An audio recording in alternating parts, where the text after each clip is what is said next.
Selamat pagi saudara-saudara yang kasih dalam Tuhan yang ada di Indonesia. Selamat sore buat yang ada di Amerika. Kita dikumpulkan lagi oleh Tuhan untuk lanjutkan pelajaran kita dari buku uh, Everlasting Covenant atau Perjanjian Kekal. Dan kita ada di judul Makan Tubuh Kristus. Ya. Dan sudah ada beberapa pertemuan yang di, di diadakan, dan saat ini kita ada di judul sebagai peringatan. Ya, namun kita review sedikit apa yang sudah dibahas kemarin hari Sabat ya. Ini tidak banyak ya.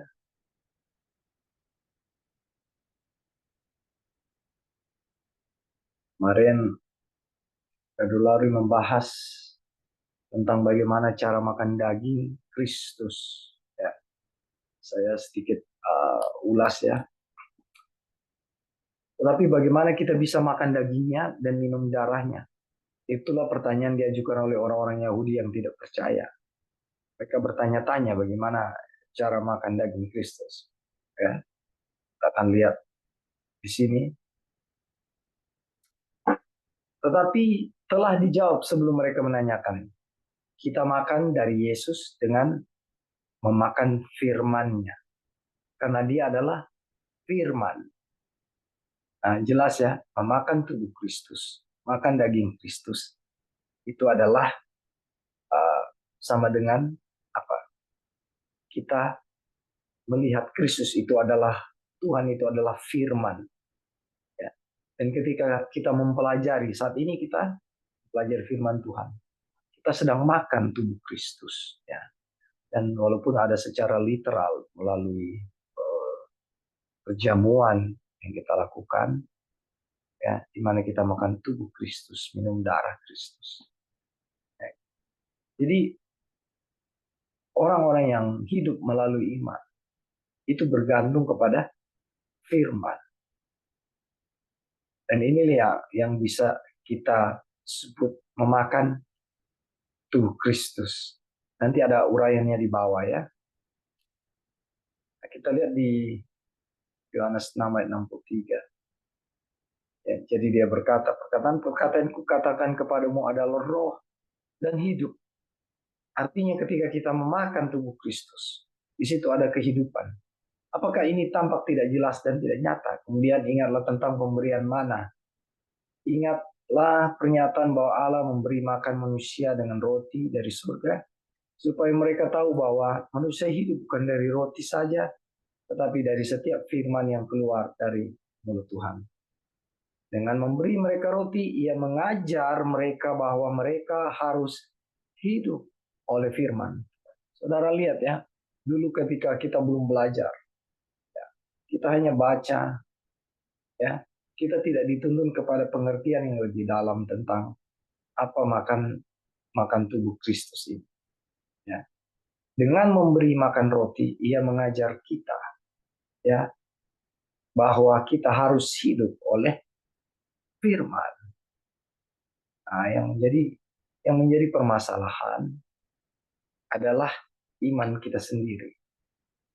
Ya, ketika kita hidup melalui firman, ya, firman itu jelas mengatakan bahwa akulah jalan keselamatan dan hidup. Yang menjadi permasalahan adalah kita. Apakah kita setiap waktu percaya akan Kristus adalah jalan keselamatan dan kebenaran dan hidup? Ya, ketika ada pergumulan, permasalahan datang di dalam kehidupan kita masing-masing. Di saat inilah kita diuji, ya, apakah iman kita memiliki ketetapan yang jelas tentang Kristus adalah jalan keselamatan dan kebenaran dan hidup. Yesaya 6 ayat 63, Yohanes 6 ayat 63 dia bilang, perkataan-perkataan yang kukatakan kepadamu adalah roh dan hidup. Jadi itu yang jadi permasalahan bagi kita. Apakah, ya, iman kita berketetapan untuk hidup melalui firman itu sendiri. Bagaimana bisa? Karena Kristus sendiri adalah kehidupan dari roti itu. Kehidupan yang didapatkan dari roti adalah kehidupan Kristus, firman Allah. Karena segala sesuatu yang diberkati berasal dari firman. Ini luar biasa ya saudara-saudara. Tanpa Roh Kudus, tanpa kasih karunia, kita tidak akan memiliki pemahaman yang dalam akan bagaimana artinya hidup di atas firman Tuhan atau memakan daging Kristus. Dan mereka yang baru saja sehari sebelumnya mendapatkan demonstrasi tentang hal itu, ketika Yesus mengambil sedikit roti di tangannya memberikan makan, kita lihat ya, yang Tuhan Yesus memberi makan 5.000 orang, ya, proses-proses itu, mujizat itu. Dan orang-orang pada waktu itu disaksikan. Kita sekarang tidak melihat peristiwa itu, tapi orang-orang di zaman itu ya melihat secara langsung mujizat itu, apa yang terjadi. Tetapi pertanyaan, bagaimana bisa? Ya, pertanyaan-pertanyaan yang keluar dari orang-orang yang apa namanya tidak percaya akan selalu bertanya, bagaimana bisa kita memakan daging Kristus? Dengan menyatakan bahwa manusia akan hidup dengan makan dan membuat mereka benar-benar bergantung pada makanan sehari-hari untuk hidup. Tuhan telah memberitakan Injil kepada setiap makhluk dan meletakkan di hadapan mereka dan ke dalam tangan mereka, ya, ke dalam tubuh mereka, jalan keselamatan dan hidup. Biasa ya saudara-saudara. Pelajaran dari perjamuan Tuhan. Nah, inilah tubuhku. Hal ini terjadi ketika mereka sedang makan. Roti itu adalah roti tidak beragi biasa yang ada di atas meja mereka. Dan roti itu adalah roti yang mereka makan setelah Yesus mengucap syukur. Sama seperti roti yang dibagikan Yesus kepada 5.000 orang. Setelah mengucap syukur, adalah roti yang sama persis dengan roti yang ada di tangannya. Kita tahu roti itu apa? Roti jelai ya, barley, yang dibawa anak itu dan diberkati oleh Kristus. Jadi roti perjamuan Tuhan, meskipun itu adalah roti biasa yang dimakan oleh setiap keluarga Yahudi pada waktu itu, tidak lain adalah tubuh Kristus. Perkataan Yesus bersifat mutlak dan tegas dan tidak dapat ditafsirkan. Menjadi pertanyaan begini saudara. Ketika kita ambil roti, perjamuan, dan ketika kita makan, kita masukkan ke dalam mulut kita. Apakah di waktu itu, di proses itu, kita percaya kita sedang memakan tubuh Kristus? Di sini kan permasalahannya percaya atau tidak, ya kan? Atau apakah di saat saya makan roti itu, yang ada di benak saya bahwa ini hanya sebuah liturgi upacara yang harus saya ikuti? Apakah sebatas itu? Apakah saya, oh iya perjamuannya gitu, makan roti, minum anggur yang melambangkan tubuh dan darah Kristus? Apakah pengertian kita sampai di situ?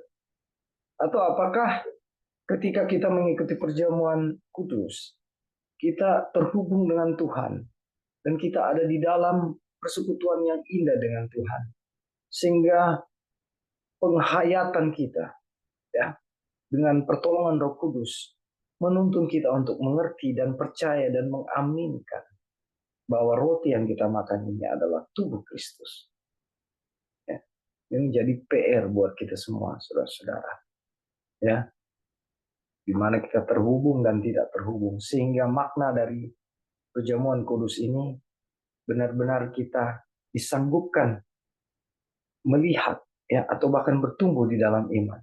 Lihat, inilah firman Tuhan. Inilah firman yang saya makan.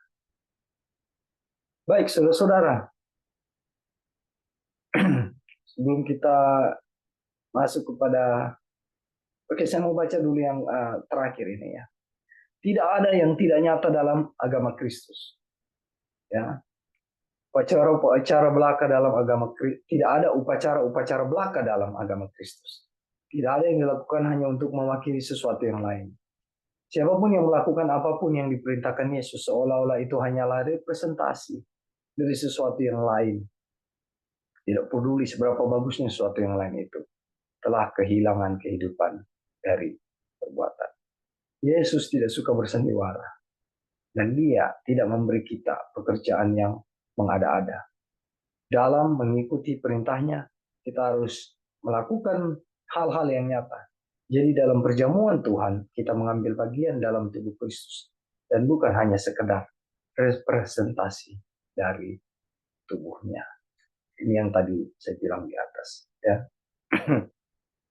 Bukan sekedar kita mengerti, oh ini tubuh Kristus, ini darah Kristus. Tapi makna yang lebih dalam dari itu. Kita hidup melalui tubuhnya, makan tubuh Kristus. Kita hidup melalui memakan firman. Oke, sebelum kita masuk di pembahasan, saudara-saudara ada tambahan, masukan untuk yang kita review.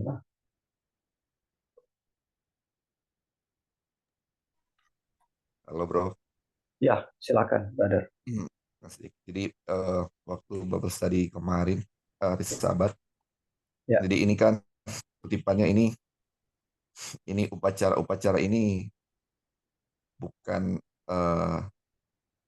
tidak dilakukan untuk mewakili sesuatu yang lain ya, atau dengan kata lain ini betul-betul nyata ketika kita makan apa namanya roti dan anggur itu memang betul-betul makan daging dan darah Kristus kan. ya, Tapi kemarin ada dari Pastor Christian sempat kasih kutipan dari Kerinduan Segala Zaman bahwa makan roti dan minum anggur itu melambangkan darah dan tubuh Kristus atau melambangkan kayu salib kan. Jadi seolah-olah agak ada bertentangan ini dari kutipan dari Wagoner ini dan dari Ellen White. Jadi dari Ellen White itu dibilang lambang, tapi kalau dari Wagoner dia bilang bukan lambang. Jadi apakah bertentangan seperti itu bahwa ini lambang atau bukan lambang? Jadi mana kita mengikut yang mana? Dan kemarin sudah dijelaskan juga sih sama Pastor Pastor Jackie, jadi sudah lebih jelas. Tapi kita ulang aja sedikit mungkin bisa kita bisa review kembali ya apa yang kita pelajari waktu lalu. ya, Jadi apa yang dikatakan Ellen White itu bahwa itulah lambang dari tubuh dan darah Kristus memang betul ya. Orang yang kita makan itu adalah roti kan.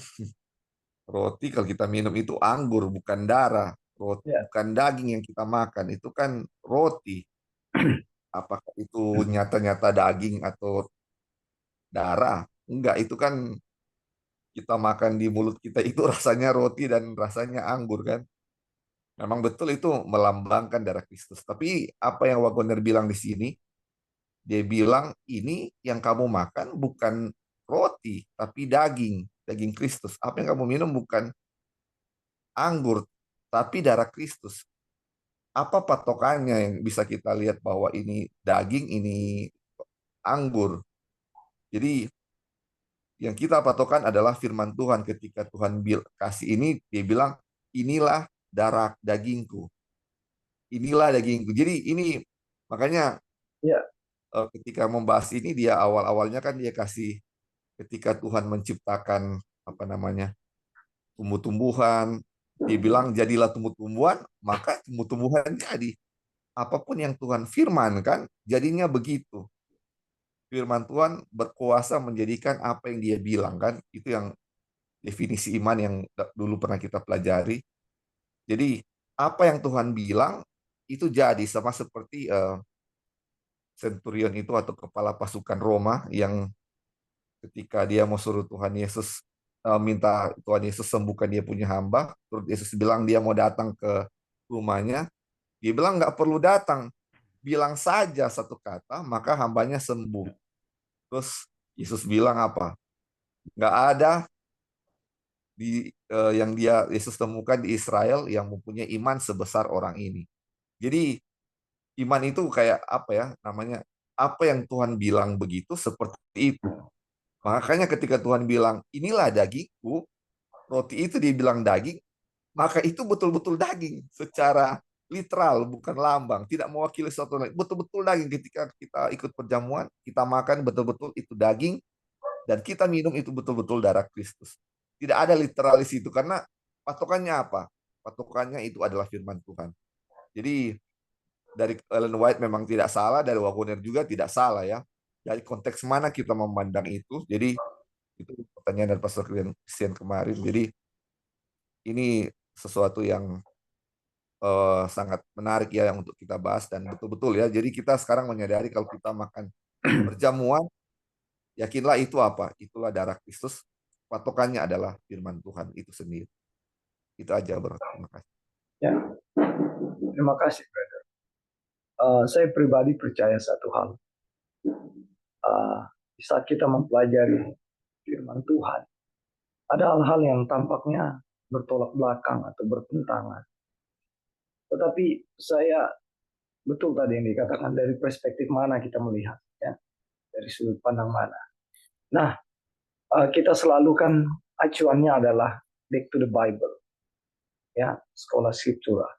Jadi kembali ke Alkitab dan tidak mungkin, ya, saya pribadi percaya tidak mungkin ada ayat-ayat yang bertentangan.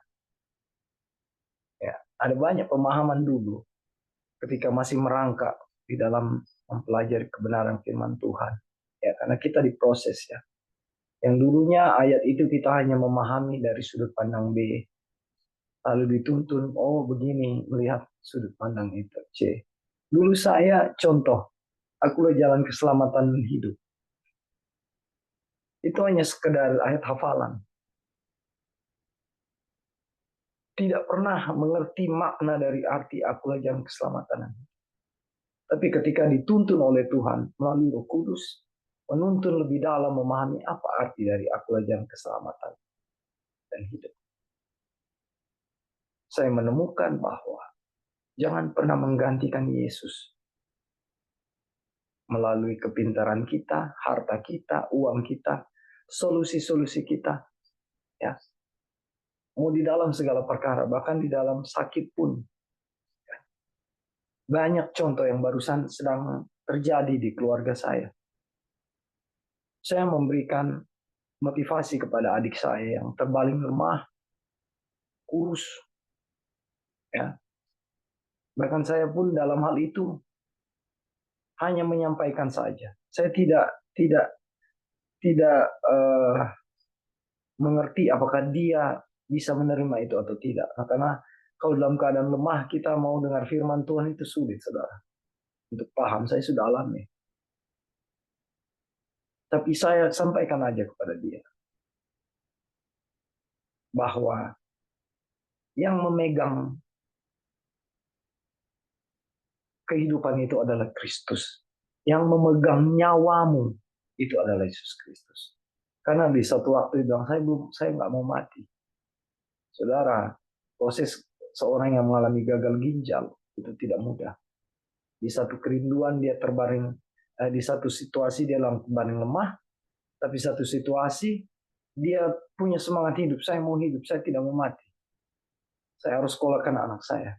Dan saya bilang bahwa melalui pengalaman kehidupan dia di waktu-waktu lalu, waktu dia umur 4 tahun, kami di Balikpapan dulu, dia pernah jatuh ke sungai dan dia hanyut, saudara-saudara. Saya manusia air. Saya berkecimpung puluhan tahun bagaimana hidup di air itu, saudara-saudara. Karena itu pekerjaan saya. Saya tahu 4 menit tidak ada oksigen di otak kita mati. Selesai. Tapi adik saya hanyut ya dari alur sungai itu yang cukup jauh dan dia ditemukan oleh seorang bapak. Dan dia diangkat, lalu mereka melakukan CPR. CPR itu pompa di di dada dia, di jantung dia, untuk mengeluarkan sebagian air yang ada di perut dan memberikan nafas buatan. Itu pertolongan pertama. Dan itu terjadi terhadap adik saya. Lalu setelah masa-masa kesini ya sekitar 20 tahun lalu, dia celaka, dia masuk di galian lubang yang besar, membawa kendaraan. Saat itu posisi sudah mabuk, sudah minum. Saya nggak tahu seberapa mabuknya dia. Dan dia masuk di lubang galian yang sangat besar. Dia melakukan perawatan. Dia sadar tapi tidak bisa berkata-kata, ya, mata tertutup terus. Nggak tahu apa istilahnya di ICU ya, untuk Brother Lauri saya nggak tahu, tapi dia sempat masuk ICU. Dia 4 bulan di rumah sakit, dan 3 bulan itu dia dalam keadaan parah. Tapi dia masih hidup sampai dia gagal ginjal saat ini. Saya mau bilang ke dia bahwa yang memberikan nafas hidup itu dia yang menciptakan langit dan bumi. Dia yang memegang nyawamu. Dia yang memberikan nafas hidup kepadamu. Kalau dia mau engkau mati, sudah dari puluhan tahun lalu, sudah dari 43 tahun yang lalu, kamu mati. Tapi kenapa masih hidup? Ya, saya coba mau bilang bahwa betapa berkuasanya Kristus. Ya, betapa Yesus itu yang memegang kehidupan atas kita. Jadi, disinilah kita melihat apakah kita percaya di bawah ada penekanannya nanti. Apakah kita percaya waktu kita makan itu tubuh Kristus dan waktu kita minum itu darah Kristus? Itu yang menjadi ukuran. Dan kalau tadi terima kasih sudah disampaikan bahwa penekanannya melalui Alkitab juga. Inilah tubuhku. Dan itu firman, saudara-saudara. Tergantung saudara mau uraikan seperti apa, saudara mau memahami seperti apa. Tapi ketika dia berfirman, tadi sudah ditekankan Brother Lauri, jadilah terang, terang jadi. Waktu dia berfirman, inilah tubuhku, inilah darahku. Saudara percaya atau tidak? Itu menjadi permasalahan saudara dan saya. Baik, terima kasih Brother Lauri tambahan tadi. Saya kemarin sahabat tidak atau berkesempatan ikut. Ini kita mulai pada pelajaran kita. Sebagai peringatan, Yesus berkata, perbuatlah ini sebagai peringatan akan aku. Kita harus mengambil bagian dari roti dalam perjamuan Tuhan untuk mengenang fakta bahwa Yesus adalah hidup. Sama seperti di sela-sela waktu makan kita. Kita hidup dari makanan yang kita makan pada waktu-waktu tersebut. Ya, saudara coba bayangkan ketika saudara lapar. Ya, apalagi sudah tidak makan. Adik saya ini sudah 2 bulan lebih. Ya, sampai saya pulang dari Sorowako waktu itu. Dia makan 2 sendok, 1 sendok. Ya. Nafsu makannya turun, nggak bisa. Setelah di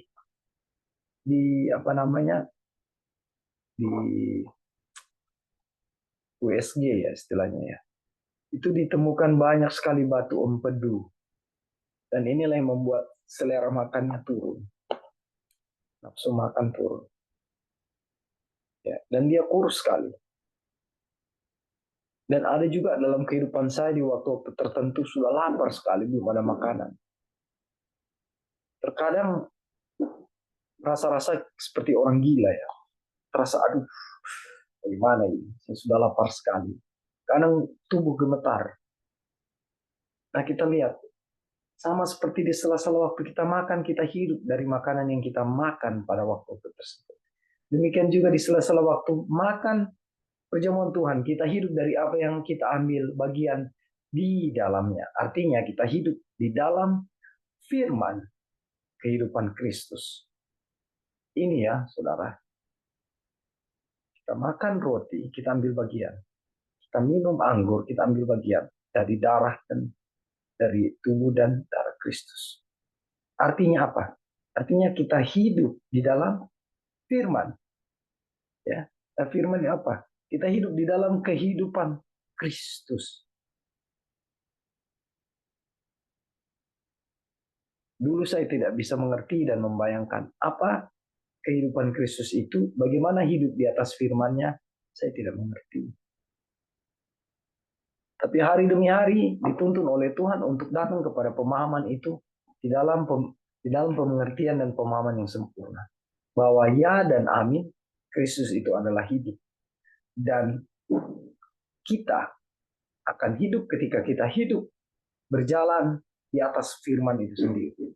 Karena firman itu adalah Kristus. Sejauh ini saya pikir saudara mengerti ya. Perjamuan Tuhan adalah sebuah pengakuan di depan umum bahwa Yesus Kristus telah datang sebagai manusia. Oke, di kutipan kita ini ada saudara-saudara punya tambahan, masukan, silakan. Mungkin ada hal yang perlu ditekankan lagi dari saudara-saudara. Silakan. Halo. Iya, silakan. Ya, Kak Opin. Eh, apa? Mungkin yang berbicara tadi ya soal apa makan tubuh Kristus, apakah itu betul-betul atau hanya kalau Ellen White kan menulis hanya dilambangkan. Ya, Saya yakin sih tidak bertentangan sebenarnya, cuma mungkin ya bahasa Ellen White seperti itu. Dan ternyata memang di Alkitab itu jelas-jelas ditulis dari kan pelajaran ini Wagoner telah memberikan ayat untuk kita baca gitu. Dan di situ memang ada ditulis bahwa itu betul-betul kalau kita perhatikan ya itu memang ditulis adalah tubuh Kristus sendiri.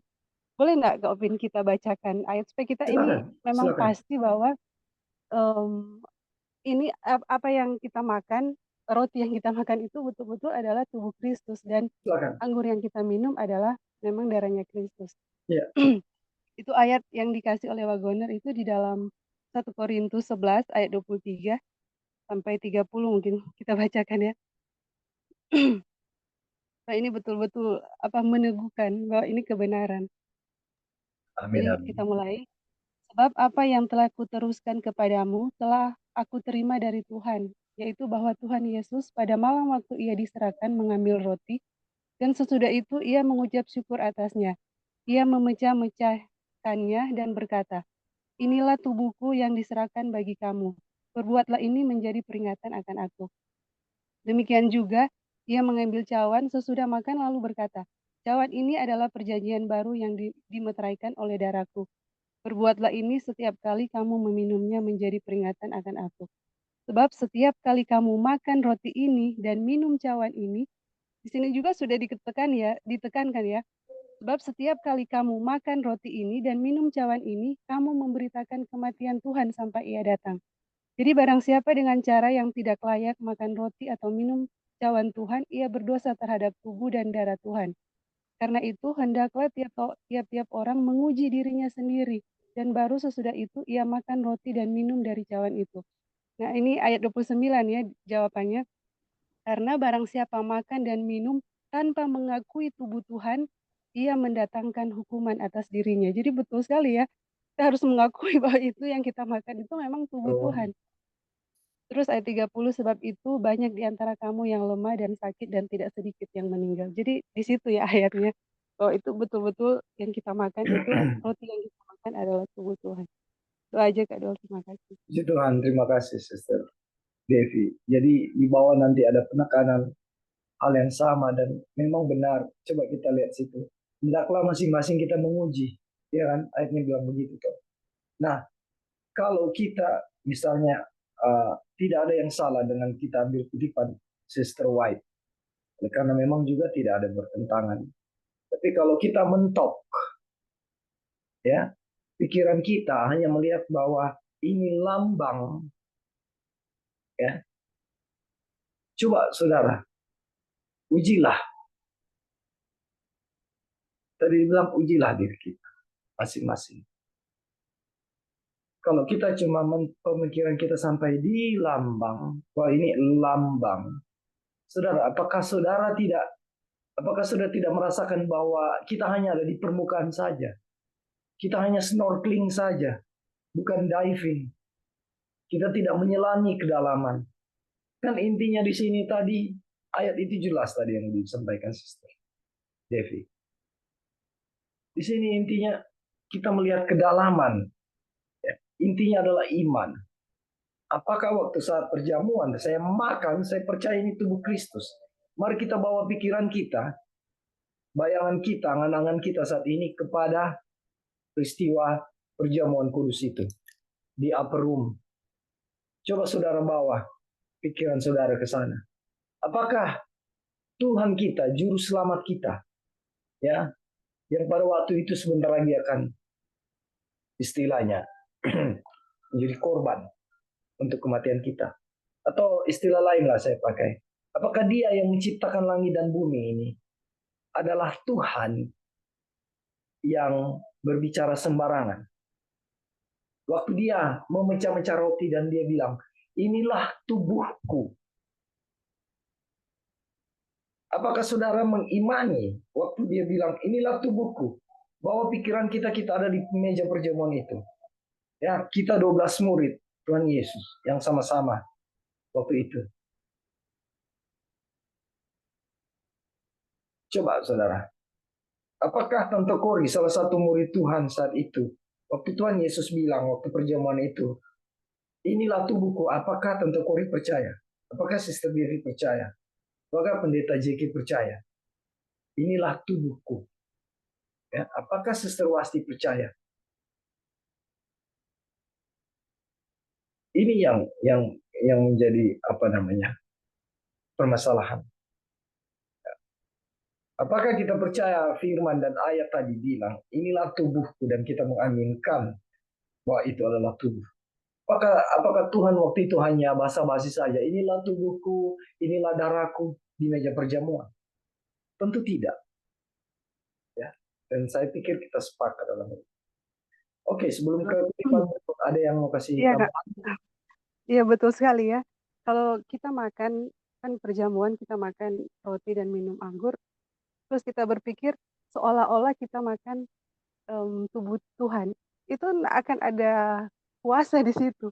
Biasa aja gitu. Tapi kalau kita makan, kita yakin dan kita percaya kan apa yang kita makan ini adalah tubuh Kristus dan apa yang kita Iman, minum ini adalah darah Kristus. Baru itu iman. betul-betul ada kekuatan dan kuasa yang besar akan bekerja di situ. Jadi memang be- sangat berbeda kalau hanya seolah-olah dengan yang memang betul-betul kita makan tubuh Kristus. Terima kasih. Makasih, Sister Devi. Jadi betul, iman. Apakah kita mengimani saat di proses itu sedang berlangsung? Jadi, uh, saudara, yang saya lihat ya,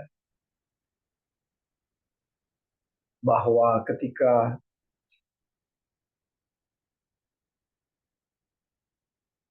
kita terhubung dengan Tuhan ya, kita perjamuan itu bukan sebuah liturgi upacara ya. Oh, ini kesempatan kita saling memaafkan satu dengan yang lain. Oh, ini kesempatan kita merendahkan diri basuh kaki. Ya, bukan sampai di situ saja pemahaman. Oh, ini kita mengenang kematian Kristus di kayu salib. Tapi bagaimana iman kita bertumbuh dengan percaya?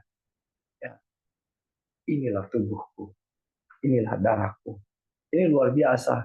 Kita seperti memasuki suatu dunia yang baru. Apa ya yang pas itu? Di saat saya makan roti dan saya minum, dan saya mengamini itu tubuh dan darah Kristus, saya sedang kayak memasuki dimensi yang lain. Ya, seperti sedang memasuki dimensi yang lain. Ya. Atau yang lebih sederhana, saya mau bilang bahwa saya sedang saya sedang bertumbuh di dalam iman. Saya memiliki iman, saya memiliki keyakinan, saya percaya. Ini kan kuncinya. Kita akan lihat di kutipan-kutipan di bawah. Kutukan makan dan minum.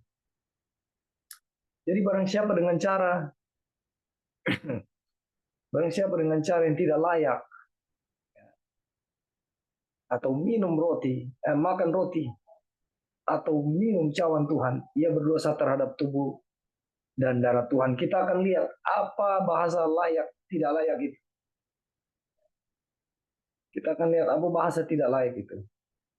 Ia akan berada dalam kondisi, ya, kalau kita melakukan itu, ya, kalau kita makan roti dan minum cawan dengan tidak layak itu, kita akan berada dalam kondisi sebagai orang-orang yang menyalibkan Kristus. Ya, kita tidak disanggupkan melihat Dia sebagai Tuhan yang penuh kemuliaan.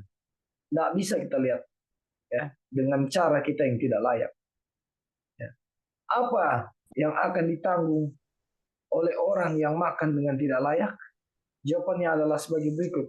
Karena barang siapa makan dan minum dengan tidak layak, ia mendatangkan hukuman atas dirinya. Ini rangkaian yang indah, saudara-saudara akan lihat, ya. 1 Korintus yang Sister Devi baca tadi.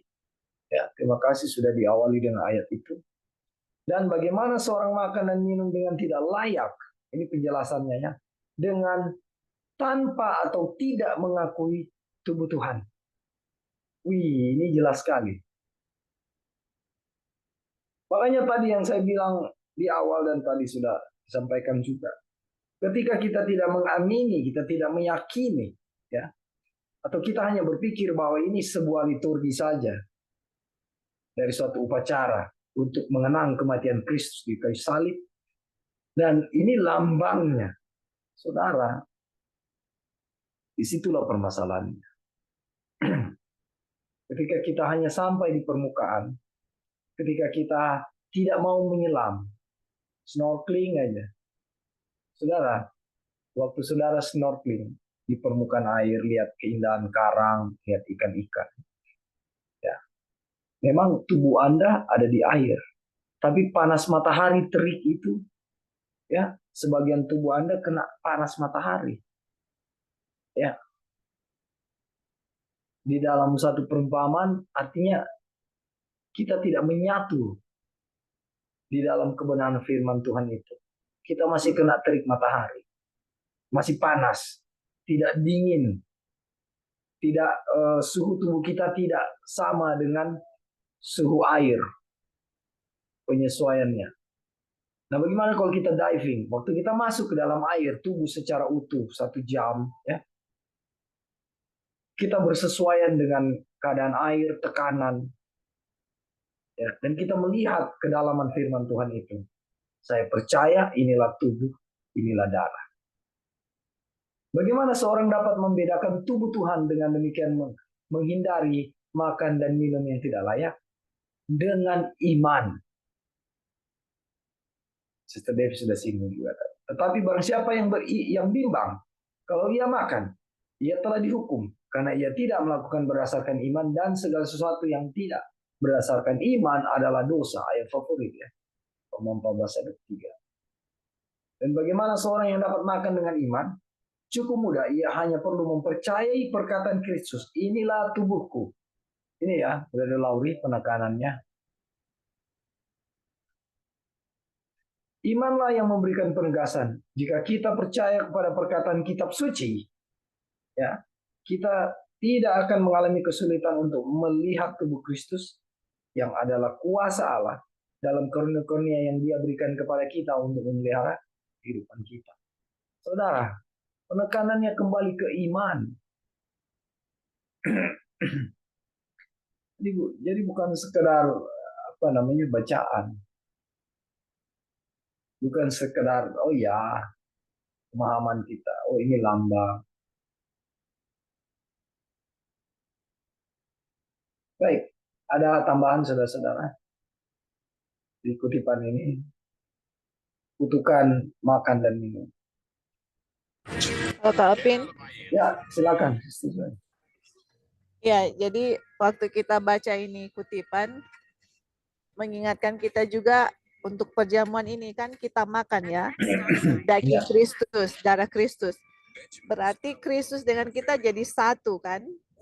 Kan kita makan kan daging Kristus, minum darah Kristus. Itu mengingatkan kita sama dengan pernikahan juga, di mana 2 jadi 1.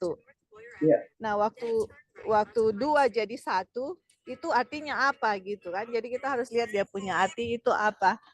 Jadi di dalam pernikahan di Efesus 5, itu kan melambangkan pernikahan suami dan istri atau kita dengan Kristus.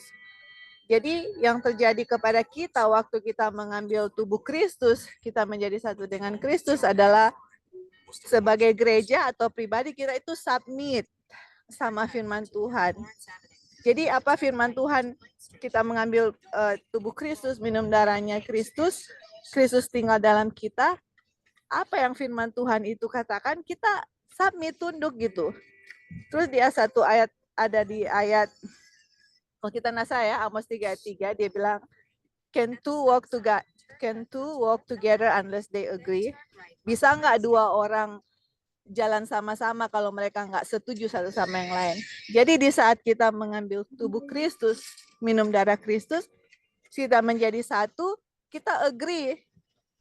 Yesus ke kanan, saya ke kanan. Yesus ke kiri, kita ke kiri. Jadi satu, nggak mungkin satu tubuh, kaki kanan ke belok kanan, kaki kiri belok kiri, nggak bisa ya. Jadi kalau satu tubuh itu satu belok kanan, dua kita akan belok kanan gitu. Nggak bisa tubuh itu terpisah satu ke kanan, satu ke kiri.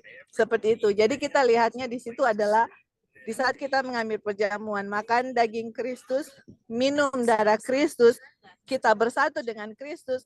Di situ dia punya meaning adalah apa yang firman Tuhan katakan, kita terima dengan iman, submit, yes, this is the word of God. The word of God bilang ke kanan, saya ke kanan. The word of God bilang ke kiri, saya ke kiri. Disitulah kita bisa lihat antara persatuan kita dengan Kristus ya, yang mana setiap firman Tuhan itu ialah iya dan amin, dan setiap firman Tuhan itu kita tunduk kepada firman Tuhan. Disitulah kita lihat aplikasi ya, dan makan daging Kristus dan minum darah Kristus. Oke Kak, thank you. Baik, terima kasih Sister Joy. Satu tambahan uraian ya.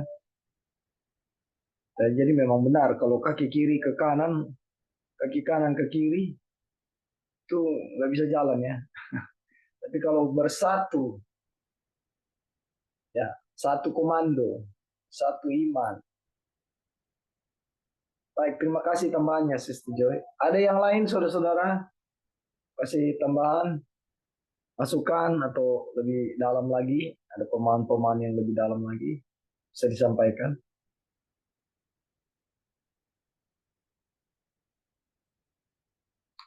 Oke. Baik, kalau belum kita lanjut ya. Mengakui bahwa semua kehidupan adalah milik Kristus. Nah, iman berarti penerimaan. Semua orang yang menerimanya diberinya kuasa supaya menjadi anak-anak Allah.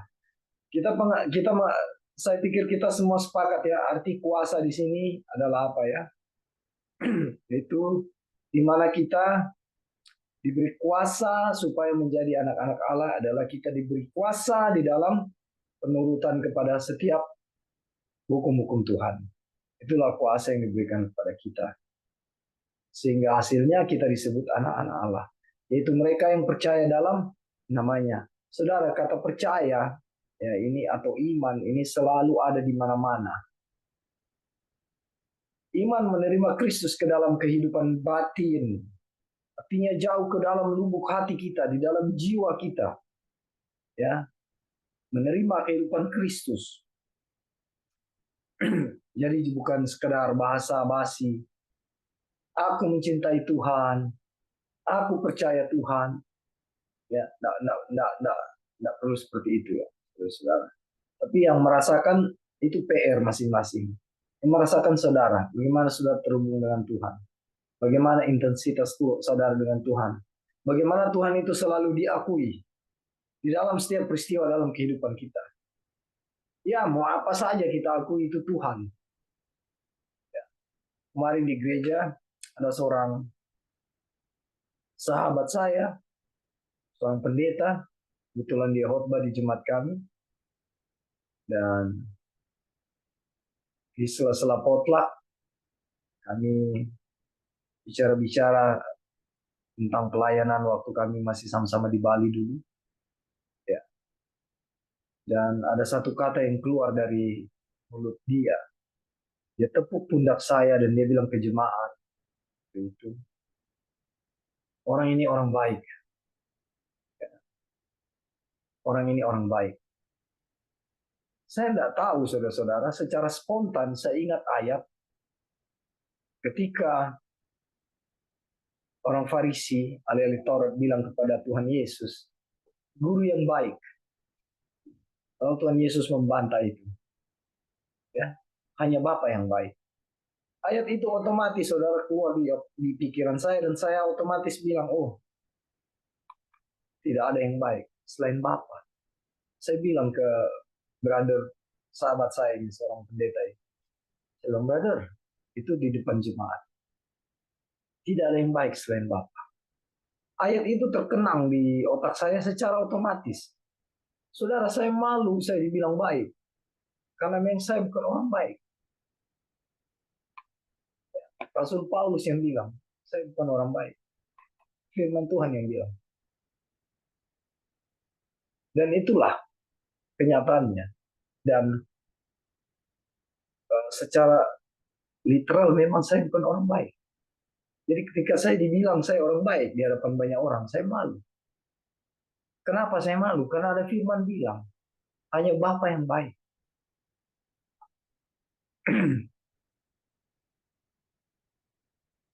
Iman menerima Kristus ke dalam kehidupan batin. Iman menerima dia apa adanya.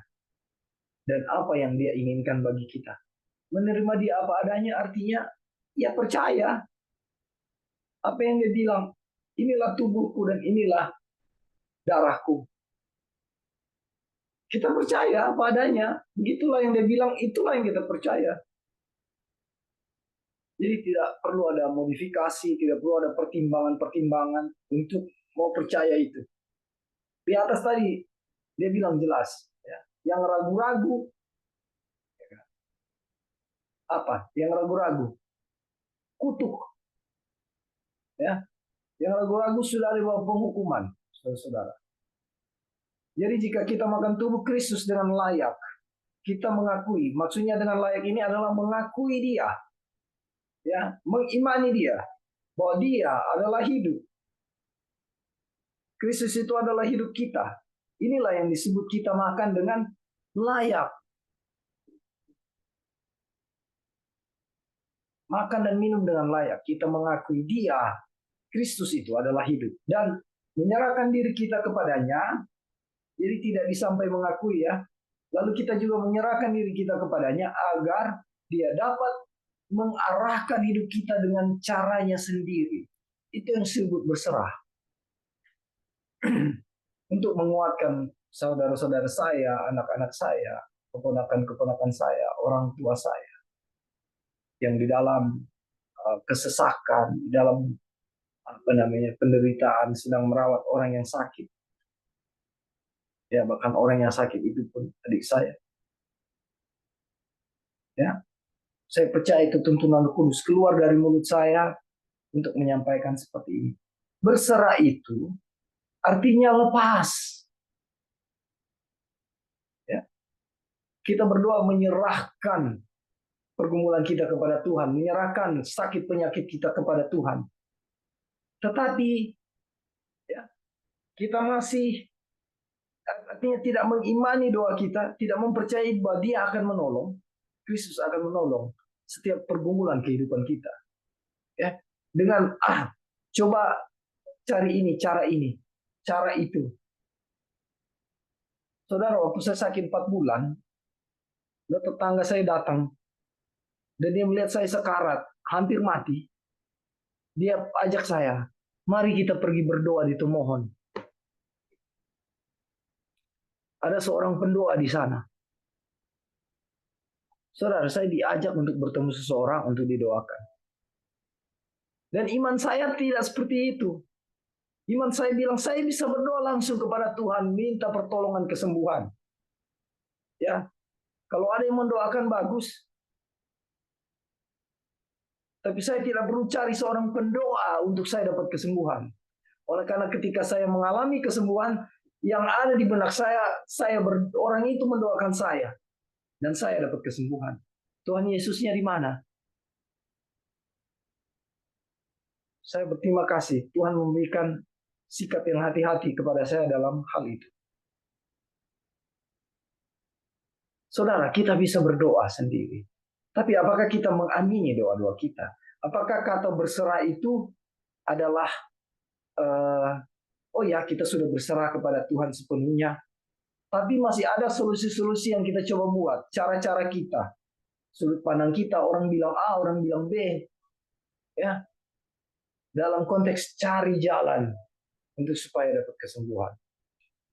Itu bukan konteks penyerahan yang sesungguhnya. Ada seorang sahabat saya dia bilang begini, selama tangan kita masih di atas, ya, tangan Tuhan tidak pernah akan terangkat untuk menolong kita.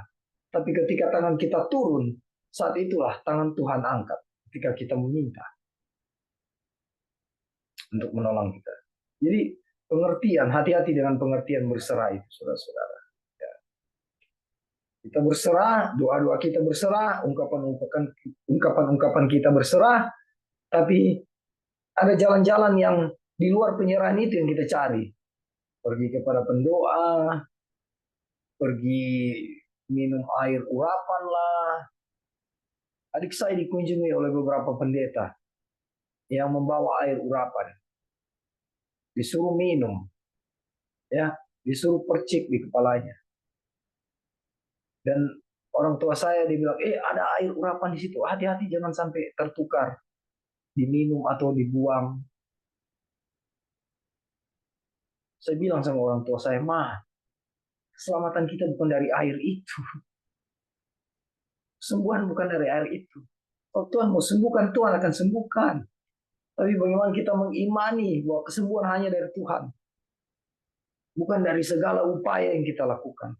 Saudara akan lihat ya. Upaya-upaya di dalam tuntunan Tuhan untuk kesembuhan dan upaya-upaya diri sendiri untuk mencari kesembuhan.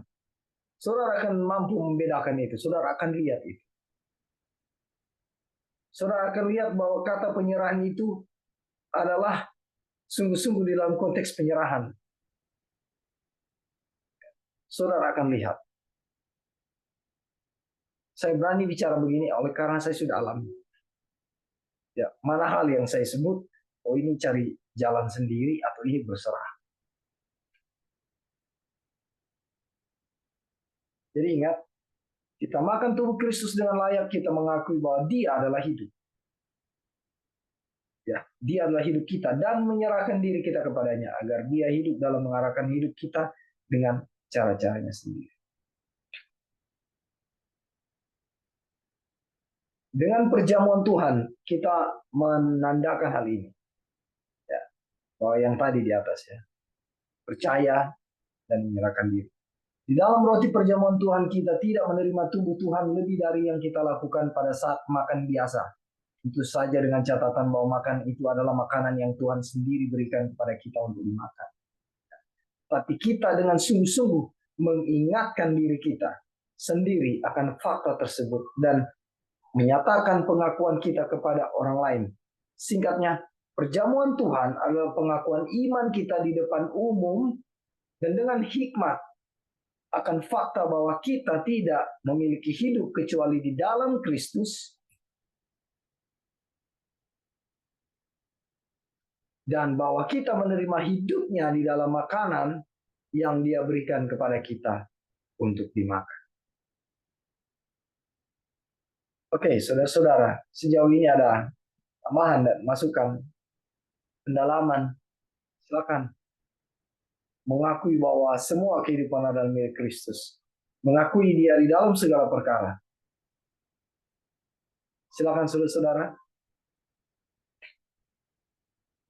Tambahannya, masukan.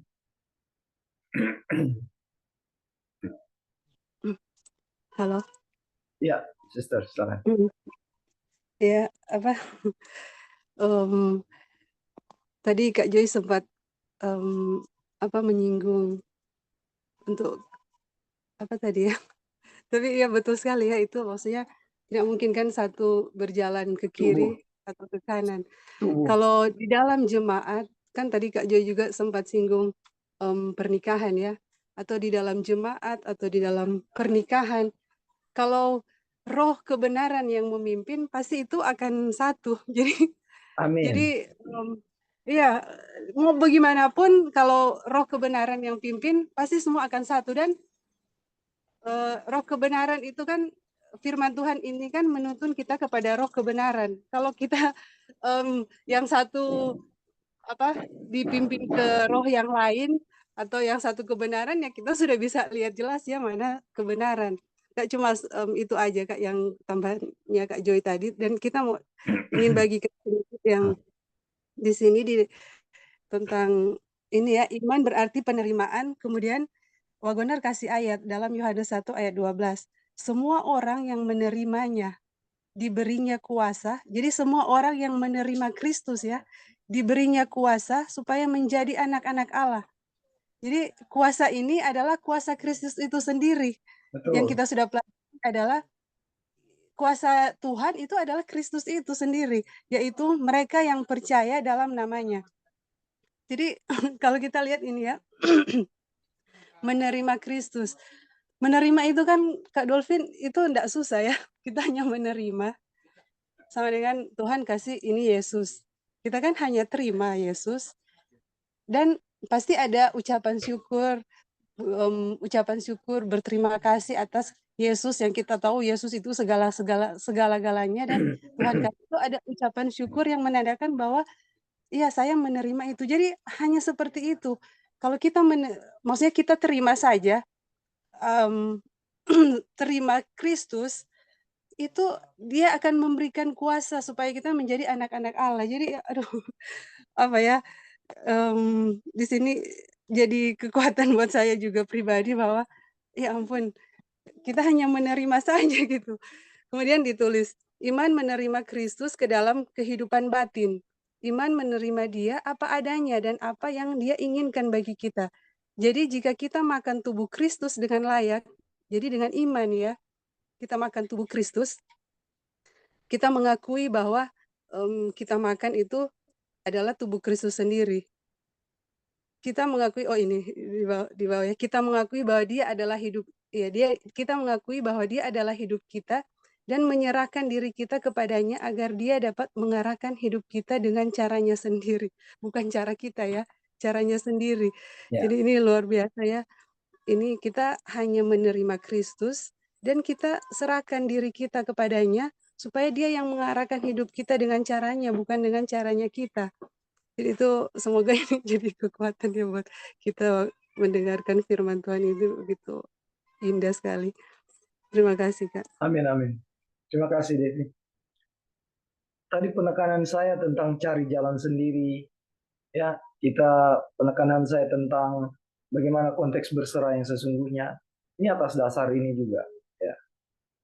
Agar dia dapat mengarahkan hidup kita dengan caranya sendiri. Ya, bukan cara kita. Jadi kalau kita punya solusi sendiri, kita tidak berserah. Artinya, berserah itu biarkan dia yang bekerja. Ya, kalau saya sakit, diizinkan 4 bulan, ya saya alami itu, saya jalani itu. Ya. Dan ingat saudara-saudara, Tuhan tidak mau saudara sakit. Tuhan tidak mau saya sakit. Tuhan mau kita sehat-sehat. Dulu ada pembahasan Sister Joy tentang fit man. Saya suka sekali pelajaran itu. Itu 6 tahun lalu ya kita pelajari sama-sama. Bagaimana untuk menyambut kerajaan surga, ya. Bagaimana gitu jadi orang-orang yang fit, ya. Secara rohani, secara fisik. Jadi ini, ingat ya, hidup kita dengan caranya. Itu konteks berserah.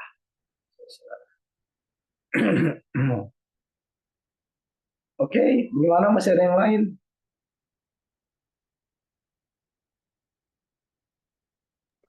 Mari kita lanjut. Ya, silakan. Saya dengerin ya Kak. Bisa, bagus. Oke. Jadi kita lihat ya di sini adalah dalam pelajaran ini kita lihat bagaimana hubungan yang erat ya antara Kristus dengan kita sendiri, yang mana kita makan daging Kristus, minum darah Kristus. Dan kita lihat di sini juga ya teman-teman, ada satu hal yang mungkin kita perlu tekankan juga adalah pada waktu Kristus kita makan tubuh Kristus, minum darah Kristus, yang tadi saya sudah sampaikan juga bahwa itu sebagai lambang juga pernikahan antara suami dan istri. Kita lihat juga di situ ya, itu antara suami istri itu menikah, itu juga berdasarkan cinta ya teman-teman. Jadi sekarang pertanyaannya, bagaimana saya mau submit? Bagaimana saya menurut Tuhan Yesus? Bagaimana saya mau mengikuti apa yang Tuhan berikan kepada kita? Kalau itu tidak berdasarkan, kalau saya tidak mencintai suami saya akan pergi dengan, misalnya saya akan tinggalkan suami saya, atau saya akan pergi dengan orang lain. Itu satu hal yang lazim ya, kalau di dalam rumah tangga kita bisa lihat itu terjadi di mana suami istri berpisah, karena di situ kita lihat tidak ada cinta lagi di dalam kehidupan rumah tangga.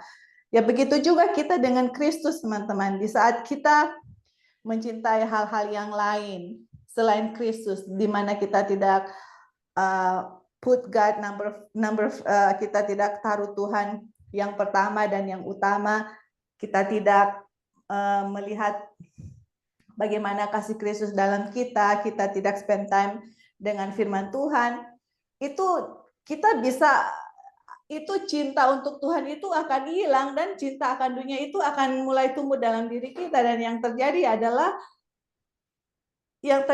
adalah kita sebagai istri, atau ya sebagai istri ya dalam konteks di Efesus 5, sebagai istri kita nggak akan mau submit lagi gitu. Dan kita lihat itu dalam bentuk real ya, dalam rumah tangga di mana banyak pertengkaran. Karena apa? Ada rasa tidak percaya, tidak ada lagi kasih di dalam rumah tangga, dan sebagainya, dan akhirnya terjadi pemberontakan gitu. Nah itu juga kita bisa lihat dalam hubungan kita dengan Tuhan Yesus ya, di mana di saat perjamuan kita makan tubuh Kristus, minum darah Kristus, itu adalah persatuan antara kita dengan Kristus. Tapi di saat kita melakukan hal itu, dan kita melakukan hal itu hanya formalitas ya, tanda kutip, di mana saya makan daging Kristus, minum darah Kristus, tetapi kenyataannya, teman-teman, kenyataannya adalah saya tidak mencintai Yesus, saya mempunyai ilah-ilah yang lain, saya mencintai dunia lebih dari mencintai Kristus. Nah, disitulah kita lihat bahwa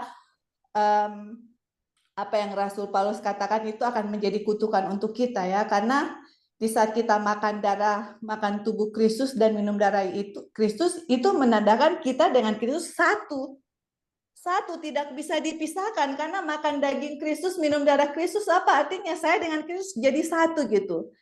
Pas kalau saya mengakui saya dengan Kristus satu, atau sebagai lambang suami istri saya satu, tetapi saya mendua hati atau ada ilah-ilah yang lain di hadapan saya, itu sebenarnya saya di dalam konteks ini Wagner bilang menyalibkan Tuhan Yesus, teman-teman. Memang betul. Kenapa? Karena coba kita sebagai suami istri, saya sama suami saya, terus saya pergi dengan orang lain. Bagaimana perasaan suami saya? Sakit nggak? Sakit sekali, sama dengan Tuhan Yesus, menyalibkan Tuhan Yesus lagi. Sakit nggak? Ya sakit sekali teman-teman.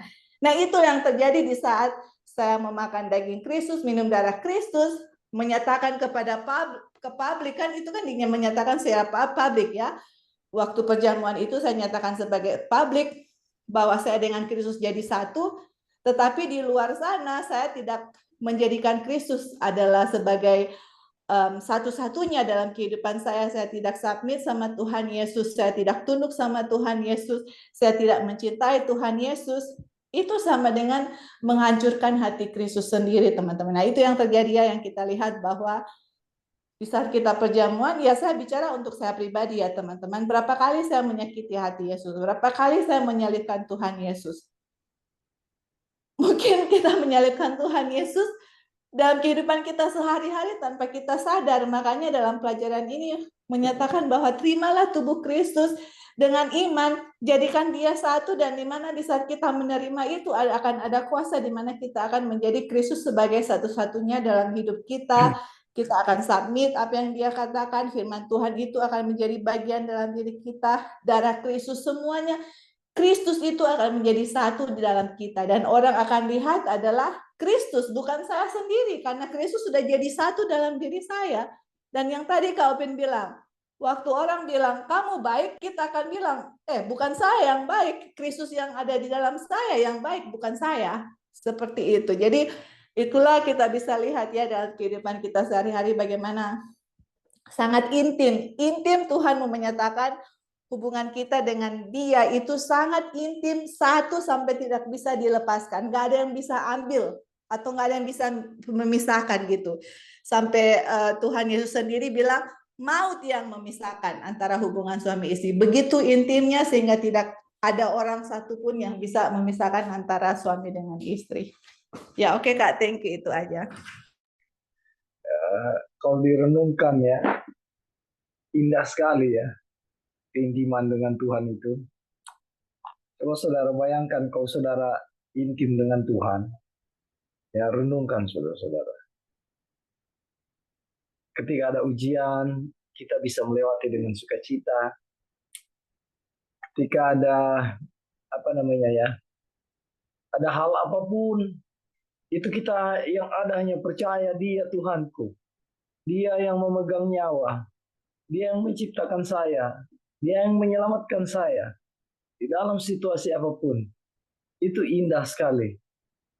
Dan tidak sekedar keuntungan-keuntungan yang kita terima dengan hubungan yang indah dengan Tuhan, hubungan yang intim itu, ya. Tetapi kita juga dikaruniakan rasa yang mencintai Tuhan dalam konteks yang benar. Nah, itu luar biasa, saudara. Ya, jadi bukan sekadar saya mencintai Tuhan, omong kosong itu. Bicara-bicara saya mencintai Tuhan, tapi sebenarnya tidak ada kedalaman keintiman dengan Tuhan yang sesungguhnya. Lalu saya mau berani-berani bilang saya mencintai Tuhan. Suatu omong kosong yang luar biasa.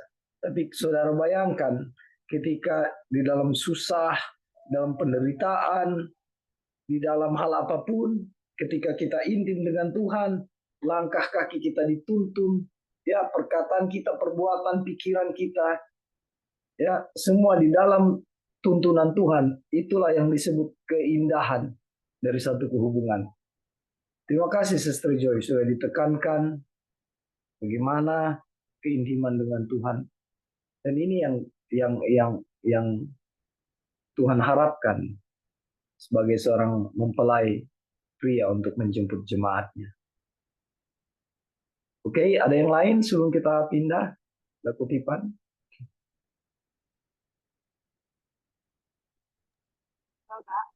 Ya, silakan. Oke, satu poin lagi ya. No problem. Kita ingat. Jadi ini juga ya yang kita ingat, yang mungkin Wagner tidak mention di sini, tapi kita teringat karena ada sermon dari orang punya pendeta kemarin sangat bagus.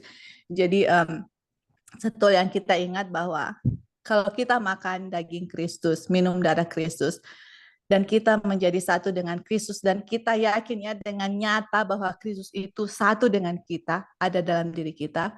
Teman-teman, ini merupakan penghiburan ya. Saya mau bilang bahwa kalau teman-teman ada Facebook, sosial media, ada teman kita saudara kita ada di Colorado yang masih muda meninggal.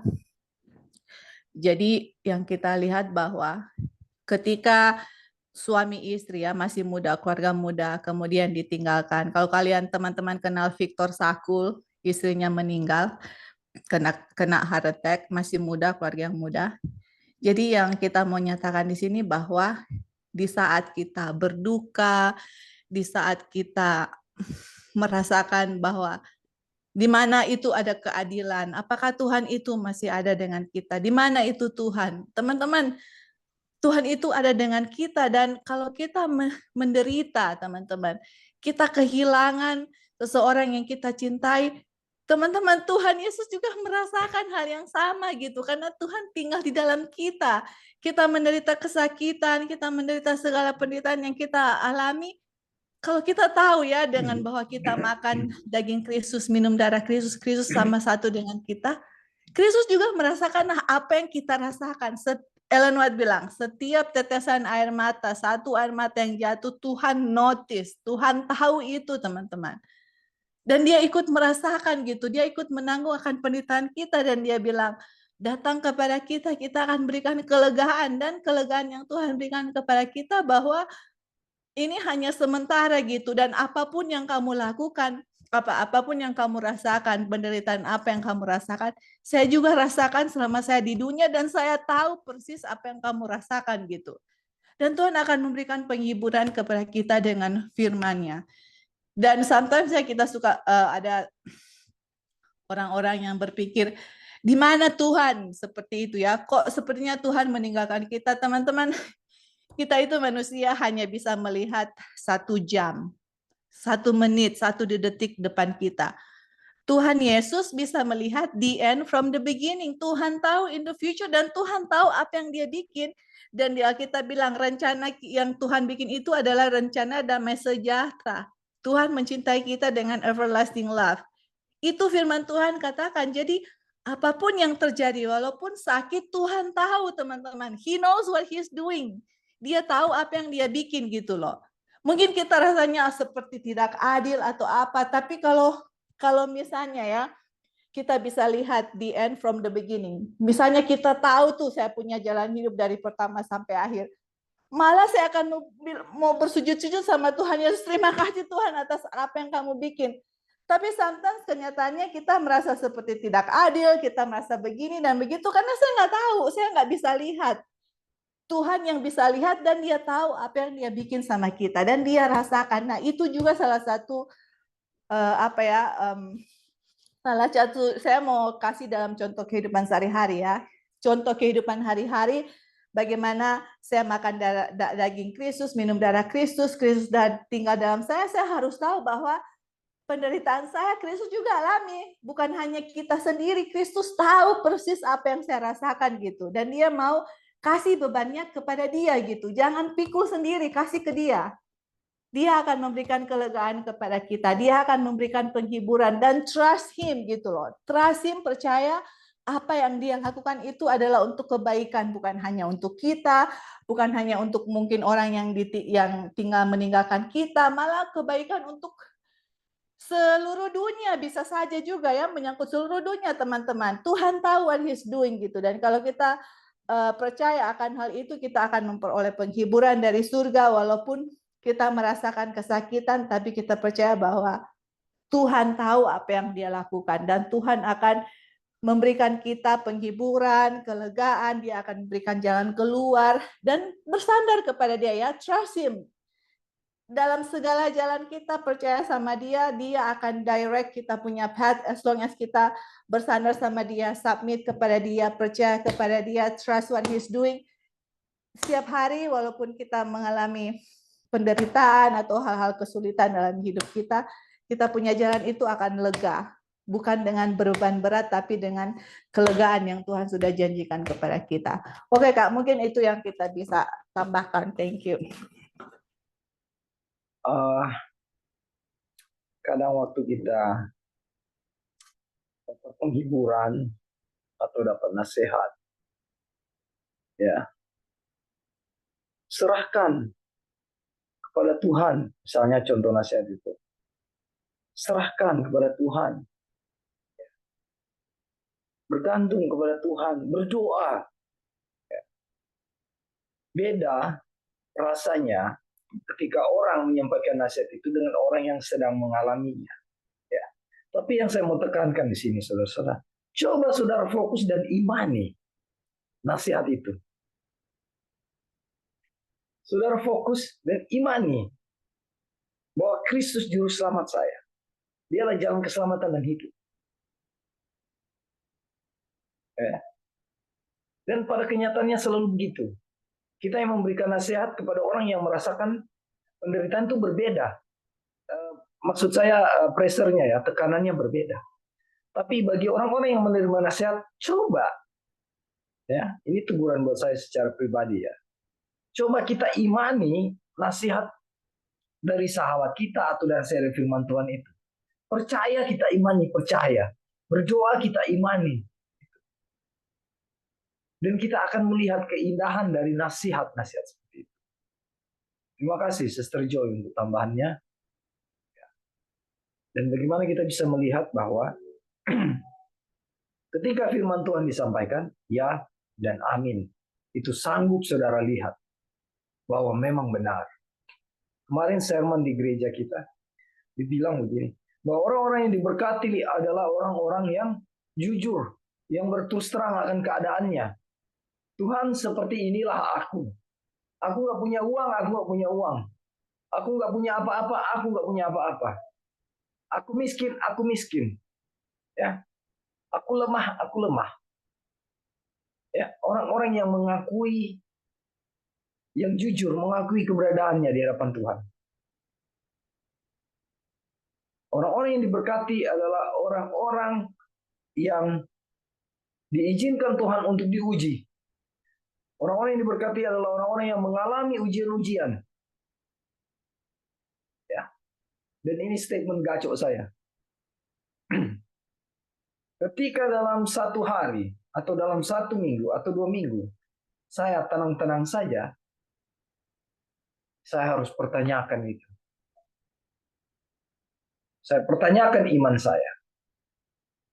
Ya. Tapi sebagai manusia biasa, yang penuh kelemahan, ketika saya mempertanyakan, wah, saya ini kok baik-baik saja, terasa tidak ada masalah, tenang-tenang saja. Saya tidak ada masalah apapun sekarang. Hal itu yang saya bilang tadi, dipertanyakan. Tapi ketika Tuhan suguhkan ujian, ya, secara alami saya sebagai orang tua, aduh, ya lagi. Ya. Tapi saudara coba nikmati perjalanan ujian itu. Saudara akan lihat ternyata Tuhan sedang tuntun kita untuk bertumbuh lebih kuat.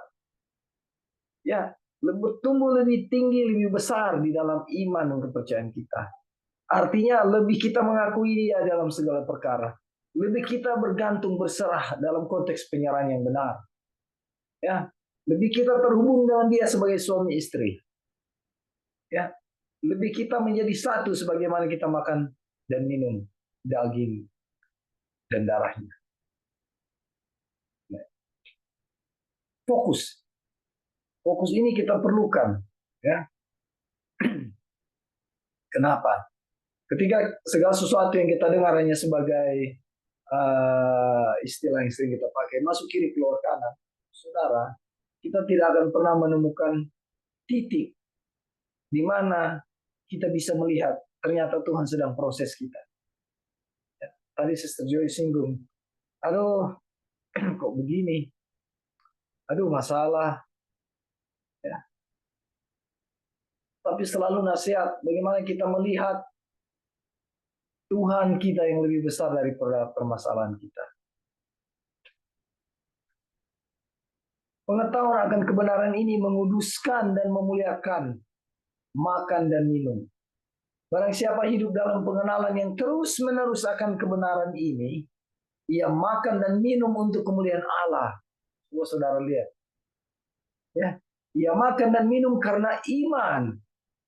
Terus bertumbuh, terus terhubung dengan Tuhan. Terus berjalan di dalam kebenarannya. Walaupun di dalam proses itu alamiah kita masih terlihat. Masih kita alami. Tapi itu akan terus menjadi sempurna. Ya, sampai pada waktunya. Dan itu indah, saudara. Itu indah. Terhubung dengan Tuhan itu adalah satu keindahan. Ya. Kalau saudara tidak percaya, coba saudara abaikan Tuhan. Dan saudara rasakan bagaimana ketika Tuhan kita abaikan dan ketika Tuhan menjadi tumpuan kehidupan kita. Silakan kalau mau uji coba, silakan. Atau mungkin di masa-masa lalu Saudara-saudara juga sudah pernah mengalaminya. Ya. Bagaimana terhubung dan tidak terhubung dengan Tuhan. Bahkan itu pun adalah proses yang Tuhan izinkan. Sehingga kita pada akhirnya terus terhubung. Yang dulunya on off, on off, on off, on off. Ya, mati hidup, mati hidup, mati hidup. Ya. Terhubung dengan Tuhan, tidak terhubung, terhubung, tidak terhubung. Adapun itu juga proses yang Tuhan izinkan. Ya. Untuk pada akhirnya kita melihat secara utuh kebenaran Tuhan dan kita terus terhubung. Barang siapa yang hidup dalam pengenalan yang terus-menerus akan kebenaran ini, ia makan dan minum untuk kemuliaan Tuhan. Ia makan dan minum karena iman. Karena kita hidup dari makanan kita, maka jelaslah bahwa orang-orang yang hidup oleh iman, ia harus makan oleh iman. Dan orang yang demikian adalah orang yang benar, karena orang yang benar adalah orang yang hidup oleh iman. Saudara, kita tidak membenar-benarkan diri kita. Ya, yang menganggap benar kita itu adalah Tuhan. Oleh iman. Abraham dibenarkan, Abraham dianggap benar oleh Tuhan karena iman. Jelas ayatnya ya, bahwa segala sesuatu yang kita lakukan tanpa iman adalah dosa. Ia makan dan minum kebenaran. Ya, saudara dan saya makan dan minum kebenaran. Ya, ketika kita terus hidup dalam pengenalan yang terus-menerus di dalam kebenaran ini, rindu terus di dalam kebenaran ini, rindu terus belajar, rindu terus diving, rindu terus masuk lebih dalam kepada kebenaran firman Tuhan. Ya, kita disebut apa? Kita makan dan minum kebenaran. Amsal 3:6. Akuilah dia dalam segala lakumu, maka ia akan meluruskan jalanmu. Pengakuan, ingat saudara, di atas sudah disinggung ya. Kita mengakui dia sebagai Tuhan. Ya, kita mengakui dia sebagai yang hidup. Kita mengakui dia jalan kehidupan. Ya. Dan apa bagian kita di sini? Dan kita menyerahkan diri kita kepadanya agar dia dapat mengarahkan ya hidup kita dengan caranya sendiri. Penyerahan. Jika kita mau setiap hari dan setiap jam mengingat dan mengakui bahwa kita tidak memiliki kehidupan selain kehidupan Kristus, ingat penekanannya saudara, jika kita mau setiap hari, setiap jam mengingat dan mengakui bahwa kita tidak memiliki kehidupan sendiri selain kehidupan Kristus yang telah datang dalam daging kita, dia telah berjanji untuk memastikan bahwa jalan saudara dan saya berkenan padanya. Kenapa? Dia memikul tanggung jawab itu pada dirinya sendiri. Bagian kita hanyalah mengakui kehadirannya dan haknya untuk mengendalikan kita. Saudara, itu yang disebut iman. Mengakui dia. Oh, luar biasa ya. Si Tuhan ini, firman Tuhan indah sekali. Saya dapat kekuatan juga, saudara. Tentunya. Ada tambahan di sini, saudara-saudara? Ada masukan? Ada pendalaman? Ya. Halo. Indah sekali ketika kita dibilang kita adalah orang benar. Ya, silakan, sister. Iya, Kak Dolphin. Yang tadi kan di ayat pertama dikasih maksudnya yang pertama dikasih ayat, yang Yohanes 1 ayat 12, kalau nggak salah. Itu kan tadi menerima Kristus, menerimanya, kita akan diberi kuasa untuk menjadi anak-anak Allah. Ya. Jadi kita menerima Kristus, berarti menerima firman-Nya. Kemudian di sini kita dikasih tahu juga jika kita mau setiap hari dan setiap jam mengingat dan mengakui. Jadi hanya mengingat dan mengakui. Jadi apa enggak ada sesuatu yang betul-betul melelahkan sih di sini. Sampai kita harus penuh dengan usaha yang besar sekali, hanya menerima, terus mengingat dan mengakui bahwa kita tidak memiliki kehidupan selain kehidupan Kristus yang telah datang dalam daging kita. Dia telah berjanji untuk memastikan bahwa jalan kita berkenan kepada Dia. Aduh, ini luar biasa ini. Dia memikul tanggung jawab itu pada dirinya sendiri. Aduh, apapun yang kita sama dengan Kak Joy bilang, yang kita rasakan, dia yang memikul tanggung jawab itu pada dirinya sendiri. Bagian kita hanyalah mengakui kehadirannya dan haknya untuk mengendalikan. Aduh, luar biasa sih ini. Kita hanya mengakui. Kita ingin bagikan Ellen White dari kutipan.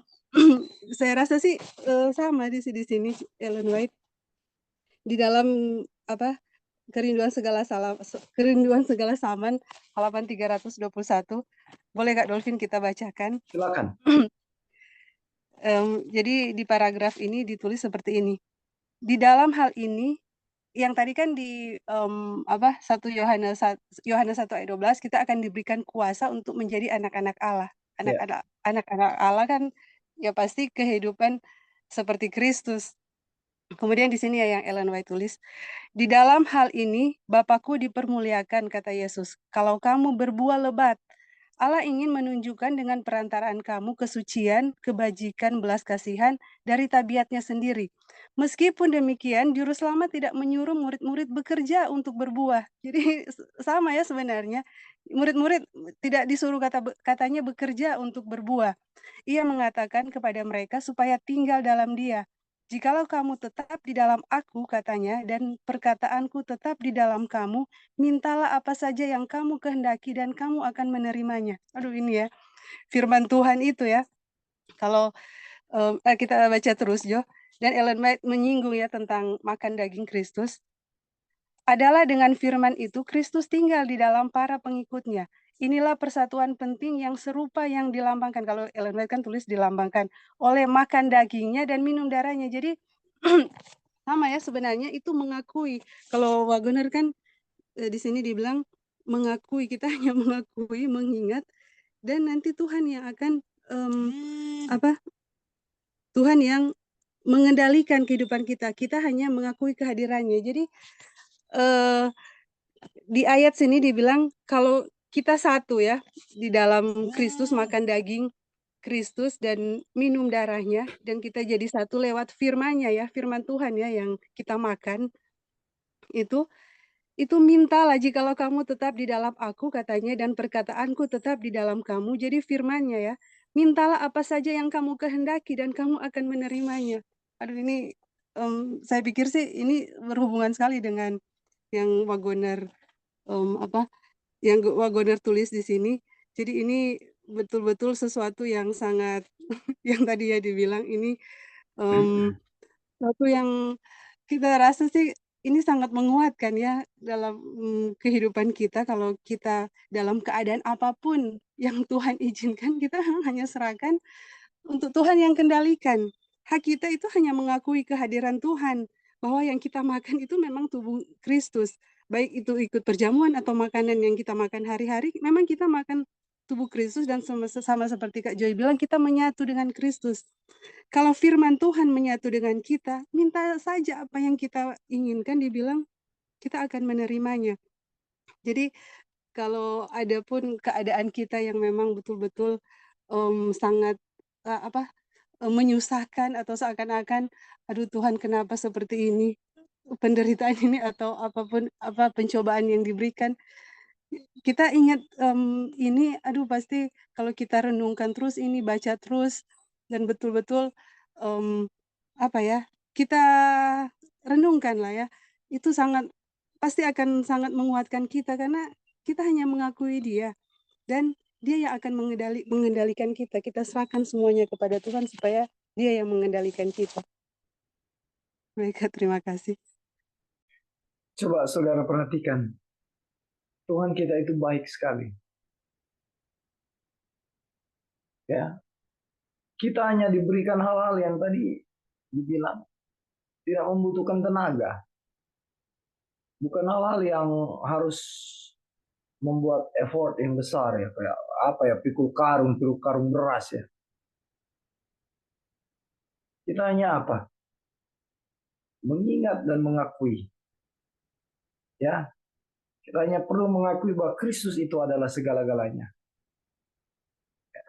Kita harus mengakui Kristus segala-galanya di dalam kehidupan kita. Kapan? Setiap jam. Setiap hari, setiap jam. Dia loh Tuhan. Dia loh yang menyelamatkan saya. Dia yang memegang nyawa saya.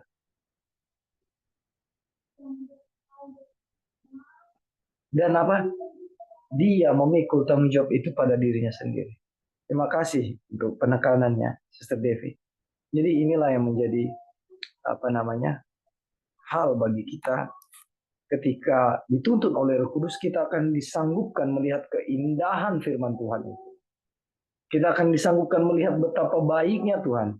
Kita akan disanggupkan melihat betapa indahnya cinta dan kasih sayang Tuhan. Kita akan disanggupkan melihat arti dari kematian di kayu salib. Ya. Minta Roh Kudus untuk kita dituntun di dalam pemahaman yang lebih dalam. Sehingga keindahan-keindahan, mutiara-mutiara kebenaran itu bisa kita lihat. Dan itu jadi berkat buat saudara dan saya. Kita dapat kekuatan untuk melangkah menjalani kehidupan kita dari hari ini sampai Maranatha.